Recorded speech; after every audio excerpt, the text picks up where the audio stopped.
there's a new law that's requiring mandatory sick leave to be given to these employees. And you have to actually have in the paycheck stub a separate category showing this employee how much sick time they have accrued.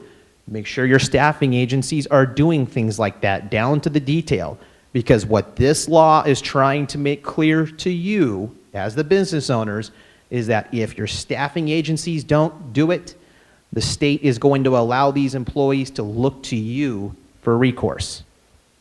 And by the way, you can't contract away this liability. You can't put in your contract, I'm not responsible for this. That's strictly prohibited by the statute. Okay, you heard me talking about this sick leave development in our state, and that's Labor Code 2810. We got to Labor Code 2810 through Assembly Bill 1522, which was approved by our governor on September 10th, 2014. And you don't actually have a right to use the sick leave that's provided by this law, though, if you're an employee until July 1st, 2015. However, if your employees are working there now, there is some confusion if you look at the Department of Industrial Relations website for a question. They have a question and answer about this law on their page.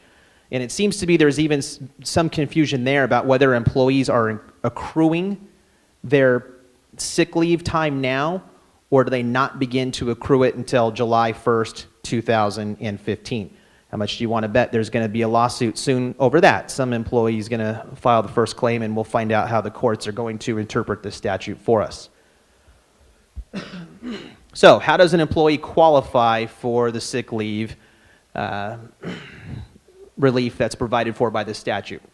Well, an employee qualifies for paid sick leave by working for an employer on or after January 1st, 2015 for at least 30 days within a year in California, and by satisfying a 90-day employment period, which is like a probationary period before an employee can actually take any sick leave. So think about that for a minute.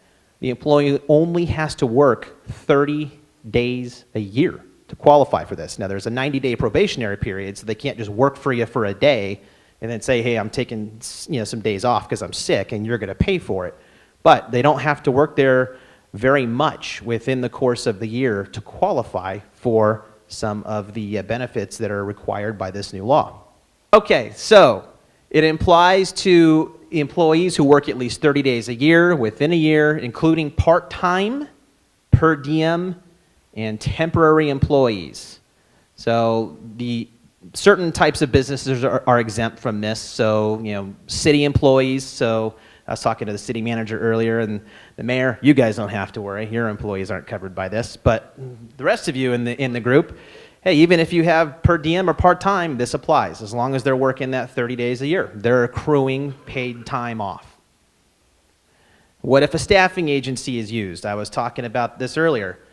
You still have to comply. So if the statute, or you have to make sure your staffing agency complies. So if your staffing agency is not giving the accrued paid time off and not properly tracking it and showing it to the employee in their paycheck stubs, ultimately it could come back to you. The amount of paid sick time that they're entitled to. Well, they start to get it in July 1st, even though it's effective already as of the beginning of this year. Employees will earn at least 1 hour of paid leave for every 30 hours worked. That works out to a little more than 8 days a year for someone who works full-time. But employers can limit the amount of paid sick leave an employee takes in 1 year to 24 hours or 3 days. So that would be for a part-time employee. There you go. You might have to be giving some of your employees mandatorily 8 days off if they're sick.